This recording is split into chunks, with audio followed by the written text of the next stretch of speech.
And now I am here with one of those affected most by their pop years output. Infinity on Hannah, would you like to give a statement?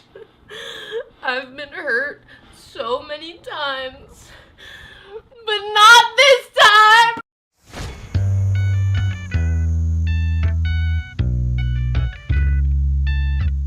Hey neighbor, welcome back to Beyond ARTV. The Matrix must be glitching because Fall Out Boy have just dropped their best song in 15 years, and it's not even close. Love from the Other Side is the lead single from their upcoming 8th studio album, again produced by the one and only Neal Avron, who did Infinity on High, Folie, Deux from Under the Cork Tree. As the band themselves stated, this is the guy that taught them how to make albums, so to see a 4-minute and 39 track, the first single from an upcoming album that has 13 songs on it, you bet your ass I am excited. Neal Avron understands this band, and he evokes the more soulful side of them, and as their statement that maybe some, including myself in the past, would have seen as pretentious, now I just kinda see it as Pete Wentz doing Pete Wentz things. He said something about crushing down what used to be of the band, turning it into ashes and essentially rebuilding and turning it into concrete and making a foundation that hopefully won't decay for tomorrow. No matter how you frame it, Love from the Other Side is a roaring success. That sugary hook is like a pixie stick on crack.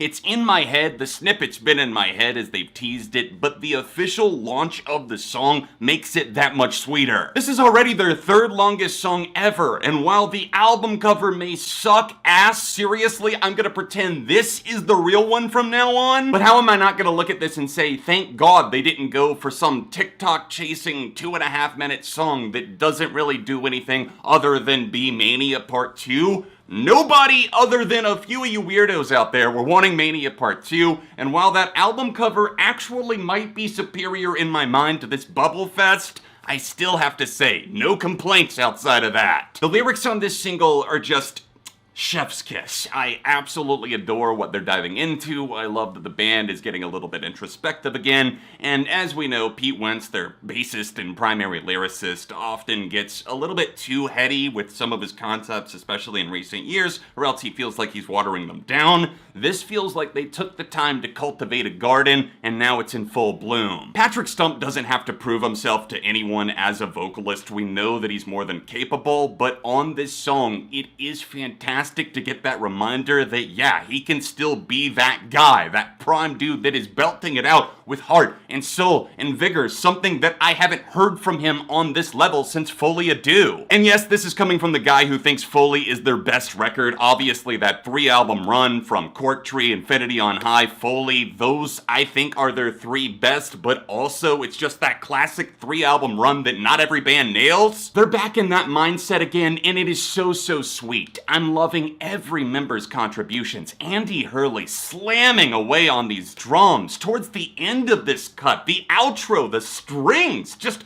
adding an extra ambiance and a sense of class, almost evoking the likes of Bowie, which would be implied by the title of this upcoming album. Patrick sings his ass off on this track. Joe Trohman really shapes up the backbone as well. I'm loving his guitar work that's a little bit more understated in the verses, but I like that you can actually hear it. The clarity is fantastic, and the fact that they discovered their instruments again, including the piano, it's just everything we've been dreaming of. Look, if I haven't made myself crystal clear, I feel like I'm a plant that's been wilted for more than a decade, but finally the light comes back. I'm receiving photosynthesis and being fed, and all of the fans are transcending with me, and we're going back to this space that we knew and we loved and cherished. But it's not just a retreading of the old water, it's an updated foundation. And if this is the family dinner they're inviting us to, then I cordially accept the invitation, as long as they don't pull any Texas Chainsaw Massacre shit. Alright neighbors, what are we thinking of Love from the Other Side? Let me know your thoughts on the single in the comments section down below. Please do me a huge favor, hit the like button on this track review, subscribe for the love of music, and if you like Fall Out Boy, then check out my Fall Out Boy playlist that's on screen now, so you can hear me talk about them even more. Probably some hot takes in there, but maybe I'll re-rank their albums after the new one.